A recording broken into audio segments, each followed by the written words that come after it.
Emily sat at her small kitchen table, absently stirring a cup of tea that had long gone cold. The room was silent, except for the occasional ticking of the clock on the wall. Her mind was anything but quiet, however, as memories from her childhood flooded back, uninvited and unwelcome.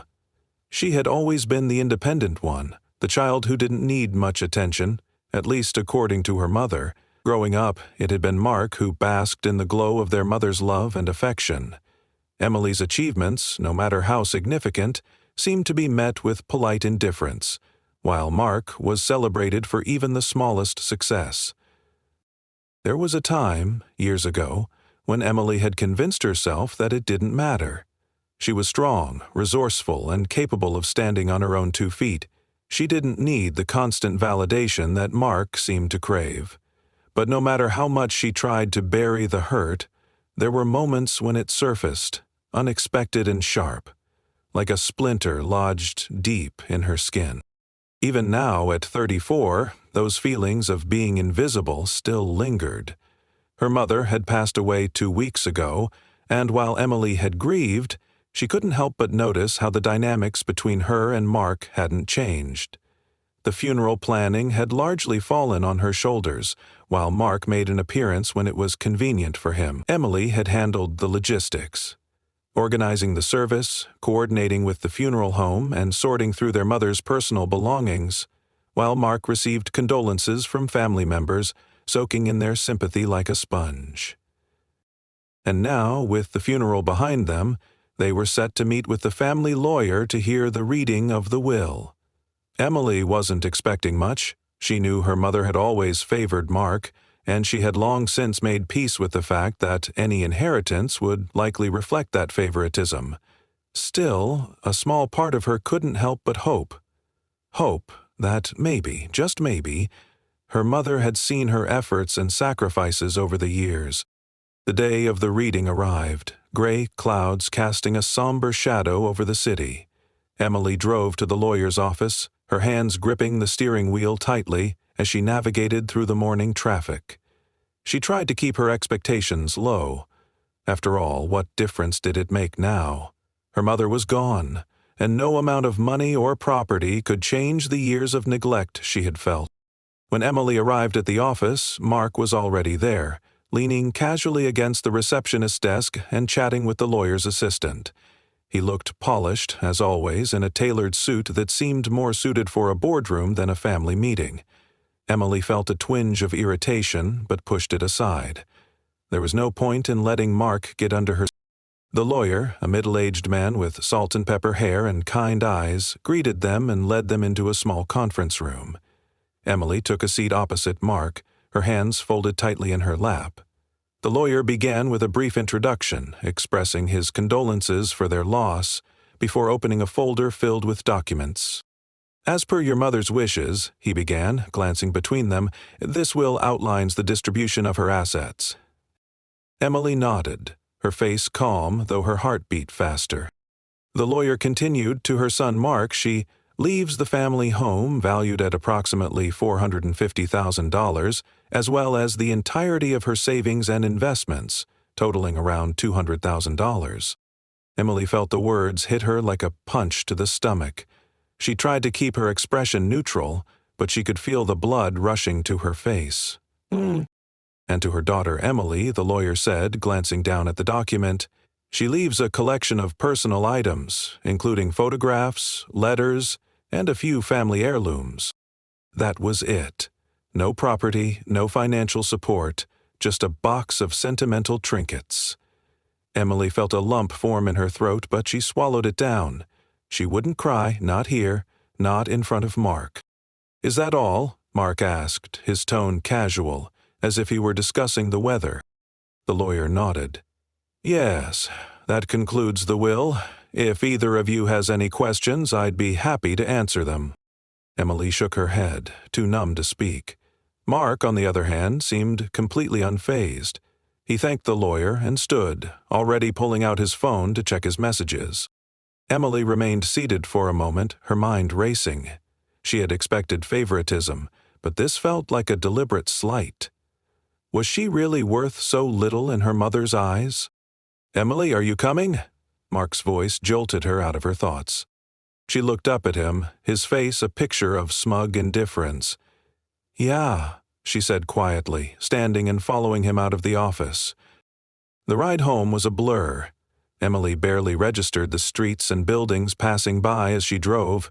Her thoughts were consumed by the will, by the blatant inequity of it all. She tried to tell herself that it didn't matter, that she didn't need her mother's money or approval, but the truth was, it hurt. It hurt more than she wanted to admit. When she arrived back at her apartment, she sat in her car for a long time, staring at the dashboard. Her mind replayed the lawyer's words over and over, each repetition stinging like salt in a wound. Finally, she forced herself to get out and head inside. The box of personal items her mother had left her was sitting on the kitchen counter, where she had placed it earlier that week. She hadn't had the heart to go through it yet. Now, feeling a mix of anger and sadness, she opened the lid and began sifting through its contents.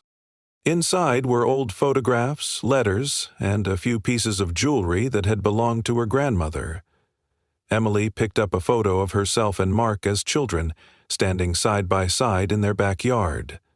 Her mother's handwriting was scrawled on the back, "Mark and Emily, Summer 1995. The photo brought back a flood of memories, some happy, others painful. She remembered how her mother had doted on Mark, always making sure he had the best of everything.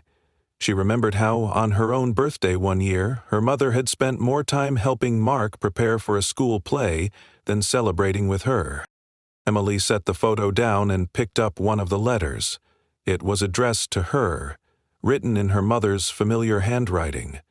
With trembling hands, she opened it and began to read. The words were simple, but heartfelt, an apology of sorts. Her mother wrote about how proud she was of Emily, how she had always admired her strength and independence. But the letter also revealed something Emily hadn't expected, a deep sense of guilt. Her mother admitted that she had often overcompensated with Mark because she feared he needed more support than Emily did. Tears blurred Emily's vision as she finished reading. The letter didn't erase the pain of the past, but it offered a small measure of comfort. For the first time, Emily felt like her mother had seen her, not as an afterthought, but as a person worthy of love and recognition. Still, the question lingered.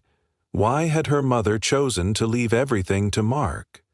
Was it another act of overcompensation? Or was there something more she didn't know? As Emily sat alone in her kitchen, she couldn't shake the feeling that there was more to the story, a secret waiting to be uncovered.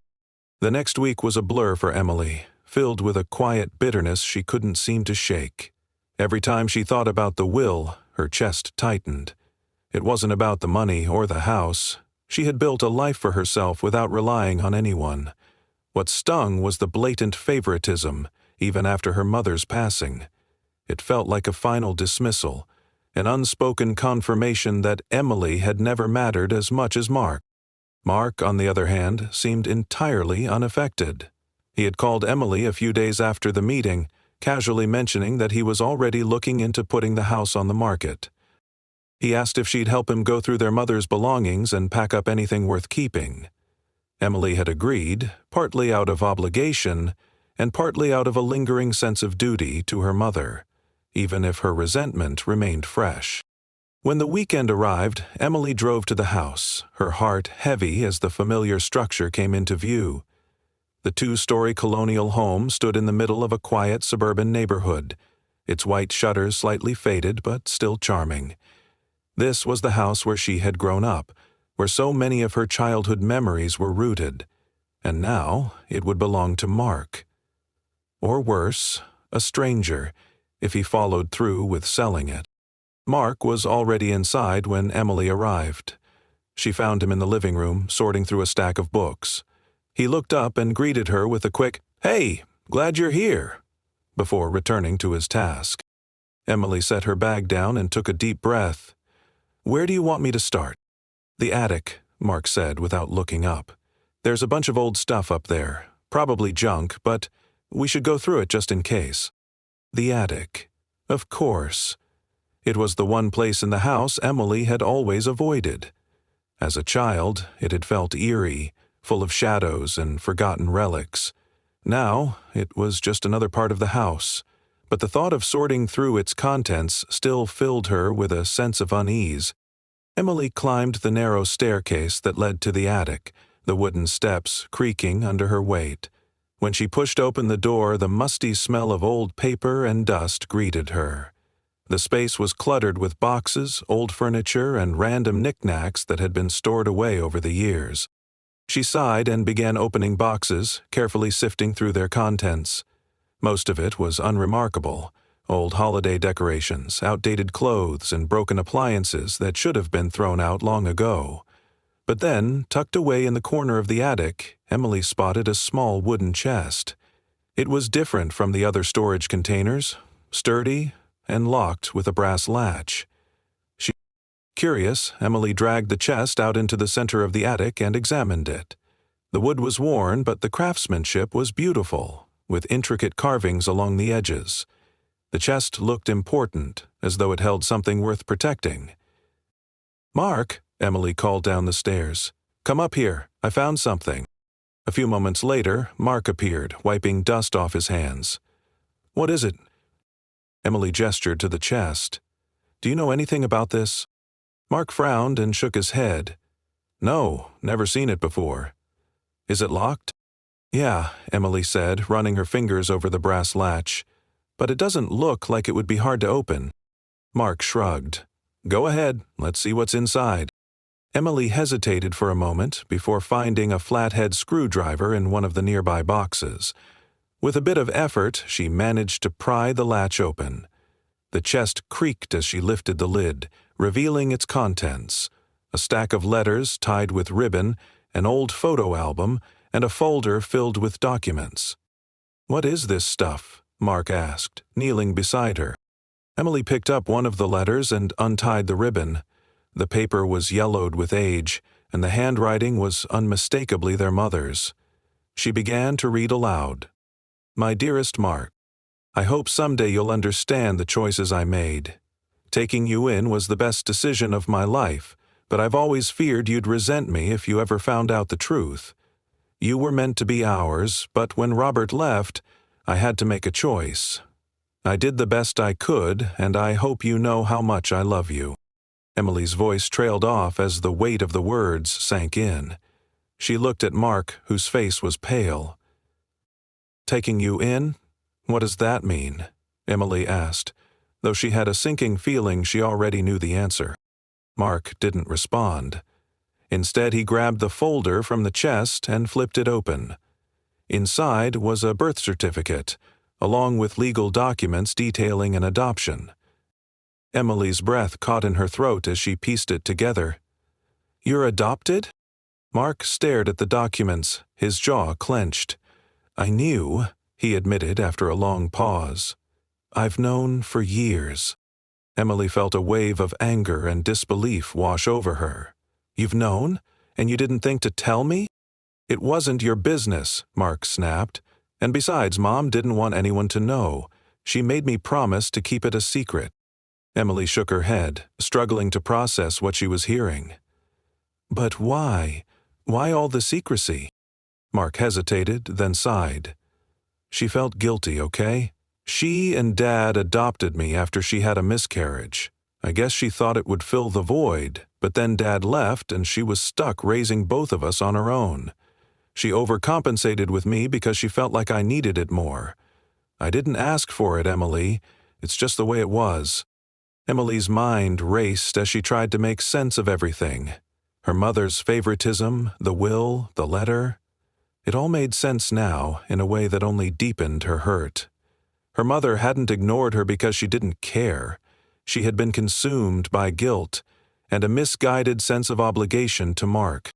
"Did she ever tell you why she left everything to you?" Emily asked, her voice trembling. Mark looked away. "She said it was to protect me. She thought I'd need the financial security more than you would." Emily laughed bitterly. "Of course she did. Because I'm so independent, right? I don't need anything from anyone." Mark didn't respond, and the silence between them grew heavy. Finally, Emily stood, brushing dust off her jeans. "I can't do this right now," she said, heading for the stairs. "Emily, wait," Mark began, but she cut him off. "Just don't," she said, her voice breaking. As she left the attic, the weight of the revelation pressed down on her like never before. For years she had felt invisible, overshadowed by Mark's place in their mother's heart. Now she realized it wasn't about love at all. It was about guilt, regret, and choices that had spiraled out of control. But knowing the truth didn't make it hurt any less. If anything, it made the pain sharper, more personal. And as Emily drove away from the house that day, she couldn't shake the feeling that the secrets her mother had kept had changed everything. Emily barely slept that night. Every time she closed her eyes, her mother's letter replayed in her mind, along with Mark's confession. The revelation of his adoption had upended her understanding of her family, throwing years of resentment into a new light. Yet instead of offering closure, the truth left her with more questions. Why had her mother chosen secrecy? Why had she left everything to Mark, knowing it would alienate Emily further? And most pressing of all, why hadn't Mark told her sooner? By the next morning, Emily couldn't bear the weight of her thoughts any longer.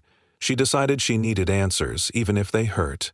She grabbed her coat and headed for Mark's apartment, determined to confront him. Mark lived in a sleek, high-rise downtown, a stark contrast to Emily's modest suburban home. As she rode the elevator to his floor, her stomach churned with nervous energy. She had rehearsed what she wanted to say, but now that she was moments away from seeing him, her resolve wavered. Would he even give her the honesty she craved? Or would he brush her off, as he so often had in the past? When Mark opened the door, he looked surprised to see her. He was still in sweatpants and a t-shirt, his hair slightly disheveled. "Emily," he said, leaning against the doorframe, "didn't expect to see you so soon." "I couldn't stop thinking about yesterday," Emily said, stepping inside without waiting for an invitation. "We need to talk." Mark sighed but didn't protest. He gestured toward the living room. "All right, let me grab some coffee. Do you want anything?" Emily shook her head, sitting on the edge of the couch while Mark disappeared into the kitchen. The apartment was just as polished as Mark himself, minimalist furniture, framed art on the walls, and not a speck of clutter in sight. Emily had always thought of Mark as someone who thrived on appearances, and his home was no exception. When he returned with a steaming mug, he sat in the armchair across from her, his expression guarded. "Okay," he said. "What's on your mind?" Emily took a deep breath. "I want to understand, Mark. About the adoption, about Mom, about everything. Why didn't she ever tell me? Why didn't you tell me?" Mark stared into his coffee for a moment before answering. "It wasn't my secret to tell, Emily. Mom made that clear. She didn't want you, or anyone, knowing. She thought it would change how people saw me. How you saw me." "Change how I saw you?" Emily repeated, her voice rising. "Mark, you've always been the favorite. Mom spent her entire life putting you on a pedestal. Do you really think finding out you were adopted would have made me think any less of you?" Mark looked up, his eyes flashing with frustration. "You don't get it, do you? Mom didn't put me on a pedestal because she loved me more. She did it because she felt guilty. Guilty for adopting me after losing her own child. Guilty for not being able to give me the same stability when Dad walked out. Everything she did for me came from guilt, Emily, not love." "Mom?" Emily felt her chest tighten. She had spent her entire life envying Mark, resenting him for the attention and affection their mother showered on him. But now she realized he had been carrying his own burden all along. "So what?" she asked. "You're saying you didn't want the attention? You didn't want the house, the money, all of it?" Mark sighed. "Of course I wanted it. I'd be lying if I said I didn't. But it wasn't as perfect as you think. Mom made me feel like I had to be perfect to justify everything she gave me, like I owed her for choosing me in the first place. Emily stared at him, the weight of his words sinking in. She had spent so much time focusing on her own pain that she had never considered Mark's. But even as she tried to empathize, the anger and hurt still simmered beneath the surface. "And what about the will?" she pressed. "You knew about the adoption, you knew how Mom felt about you, and you still accepted everything without a second thought. Did it even cross your mind that it wasn't fair?" Mark set his coffee down, his jaw tightening. "Of course it crossed my mind. But what was I supposed to do, Emily? Turn it down, give it all to you? Mom made her decision. She believed I needed the money more than you did. And she thought you'd be fine on your own." "That's exactly the problem," Emily shot back. "She thought I didn't need anything because I've always had to fend for myself. And now, even after she's gone, I'm left with nothing while you get everything handed to you." The room fell silent, the tension thick enough to cut with a knife. Mark leaned forward, his expression softening. "Look, Emily, I get why you're upset. I do. But this isn't about the money or the house. It's about Mom, about how she tried to fix things in her own messed-up way. We can't change what she did, but we can decide how to move forward." Emily folded her arms, her throat tight with unshed tears. "And how do we do that, Mark? How do I just move forward when I feel like I've been an afterthought my entire life?" Mark hesitated before speaking. "I can't change the past, Emily, but I can try to make things right. If selling the house and splitting the money would help, then that's what we'll do. I don't need it all, and honestly, I don't want it hanging over us." Emily blinked, caught off guard by his offer. For years, she had seen Mark as selfish and entitled, but now, she realized he wasn't as indifferent as she had thought. "You'd really do that?" she asked, her voice barely above a whisper. Mark nodded. Yeah, it's the least I can do. We've both been hurt by Mom's decisions in different ways, but I don't want to lose you over it. You're my sister, Emily. That matters more than any house or bank account." Emily felt a lump rise in her throat. For so long she had viewed Mark as the enemy, the source of her pain. But now, sitting across from him, she saw him for what he truly was, a flawed, complicated person who had been just as shaped by their mother's choices as she had. "Thank you," she said finally, her voice trembling. "I don't know if this fixes everything, but it means a lot." Mark smiled faintly. "It's a start." They sat in silence for a while, the tension between them easing. For the first time in years, Emily felt like she and Mark were on the same page, both trying to navigate the tangled web of their family's history. As she left his apartment later that day, Emily felt a glimmer of hope. The wounds of the past wouldn't heal overnight, but maybe, just maybe, she and Mark could find a way to move forward together. The weeks that followed Emily's confrontation with Mark were a delicate balancing act. While their conversation had cracked open the door to reconciliation, years of resentment, misunderstandings, and buried wounds couldn't be erased overnight.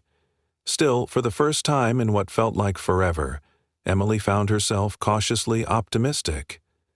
Perhaps the fracture in their family wasn't irreparable after all. Mark followed through on his promise almost immediately. Within days, he began the process of putting their mother's house on the market. True to his word, he told Emily they would split the proceeds equally, regardless of what the will stated. Emily appreciated the gesture, but the emotional weight of selling the home still lingered. The house had been more than just a structure. It was where her mother had cooked her favorite meals, where Christmas mornings were filled with laughter, and where Emily had once felt safe and loved, before life grew more complicated. Every time she thought about strangers living in the rooms where her childhood memories resided, her heart ached. Still, she knew letting go of the house was necessary.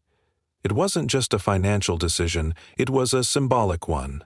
Clinging to it would only tether her to the past, and if she and Mark were going to rebuild their relationship, they needed a fresh start. As the house went on the market, Emily and Mark agreed to go through the remaining belongings together. They spent 2 long weekends sorting through boxes, flipping through photo albums, and uncovering forgotten trinkets. The attic, once the source of so much tension, became a place of quiet reflection as they unearthed fragments of their shared history. One afternoon, Emily found an old jewelry box tucked away in the back of their mother's closet. Inside was a simple gold locket, its surface etched with delicate floral designs. When she opened it, she found a tiny photograph of their mother holding a baby. Mark. Emily stared at the locket, her throat tightening. She hadn't known it existed, but it felt like another piece of the puzzle, a physical representation of her mother's complicated love. She handed it to Mark without a word, and he accepted it silently, his expression unreadable. As they continued sorting through the house, Emily and Mark began to share stories they had never told each other before. Mark recounted how their mother had stayed up late helping him with school projects, even after working long shifts. Emily shared memories of sneaking into her mother's room as a little girl to play with her makeup. Through these stories, Emily began to see their mother in a new light, not as the distant, flawed woman she had resented, but as someone who had struggled and sacrificed, often making choices she believed were for the best, even if they weren't. But the process wasn't without its challenges. There were moments when old wounds resurfaced, when Emily's frustration with her mother's favoritism bubbled to the surface, or when Mark grew defensive about the choices he had made. Yet, for the first time, they were able to talk through their conflicts instead of letting them fester. The turning point came on a rainy Sunday afternoon as they worked together to pack up the living room. Emily was sorting through a box of their mother's books when she found a leather-bound journal. The pages were filled with their mother's neat handwriting, and Emily realized it was a diary. "Mark," she said, holding up the journal, "have you seen this before?" He shook his head, setting down a stack of framed photos. "No. What is it?" "It's her diary," Emily said softly, flipping through the pages. Mark walked over, peering over her shoulder. "Do you think we should read it?" Emily hesitated. It felt intrusive, but at the same time, she couldn't ignore the pull of curiosity. If their mother had left behind any final words or thoughts, Emily wanted to know. She looked at Mark, and he nodded. Together, they sat on the floor and began reading. The entries spanned years, from before Emily was born to the months leading up to their mother's death. Some were mundane, notes about work, grocery lists, and casual observations, but others were deeply personal. One entry, written shortly after Mark's adoption, stood out. "Today I held Mark for the first time, and my heart broke and healed at the same time. He's not the child I lost, but he's here, and he's mine. I don't know if I'm strong enough to give him everything he needs, but I'll try. I have to try." Another, written years later, addressed Emily's birth. "When Emily came into the world, I didn't know how I could possibly love another child as much as I love Mark. But then I saw her, and it was like my heart expanded. She's so strong already, stronger than I've ever been. I hope she knows how much I love her, even if I don't always show it the way I should." As they read, tears streamed down Emily's face. She had spent so much of her life feeling overlooked, but the diary revealed a mother who had loved her deeply, even if that love hadn't always been expressed in ways Emily could see. For Mark, the diary was equally eye-opening. He had always carried the weight of their mother's guilt, believing it overshadowed her love for him. But the entries painted a different picture. One of a mother who had struggled with her own insecurities but had tried, in her imperfect way, to give her children the best life she could. By the time they finished reading, Emily and Mark sat in silence, the diary resting between them. The rain outside had stopped, leaving the world quiet and still. "She really did love us," Emily said finally, her voice trembling. Mark nodded, his expression somber. "Yeah. She just didn't always know how to show it." The diary became a turning point for Emily and Mark. It didn't erase the pain of the past, but it gave them a new perspective, one that allowed them to see their mother as a complex, flawed, and ultimately human figure. In the weeks that followed, they finalized the sale of the house and split the proceeds, just as Mark had promised. Emily used her share to pay off her student loans and put a down payment on a new home closer to her job. Mark invested his share in his business, but not before offering to help Emily with anything she needed. Their relationship wasn't perfect, but it was stronger than it had been in years. They began calling each other regularly, meeting for lunch, and even planning a small memorial service for their mother, where they shared stories and memories with close friends and family. As Emily stood at the service, listening to Mark recount a funny story about their mother's cooking experiments, she felt a sense of peace she hadn't experienced in years. The journey to this moment had been painful and messy, but it had brought her closer to the brother she had once thought she'd lost. And as she looked at the photograph on the table, a picture of their mother holding both of them as children, Emily realized that despite everything, they were still a family. Not perfect, not without flaws, but a family nonetheless. In the end, it wasn't the house, the money, or even the diary that mattered. It was the connection they had rebuilt, the understanding they had found, and the love that had endured, even in the face of pain and loss.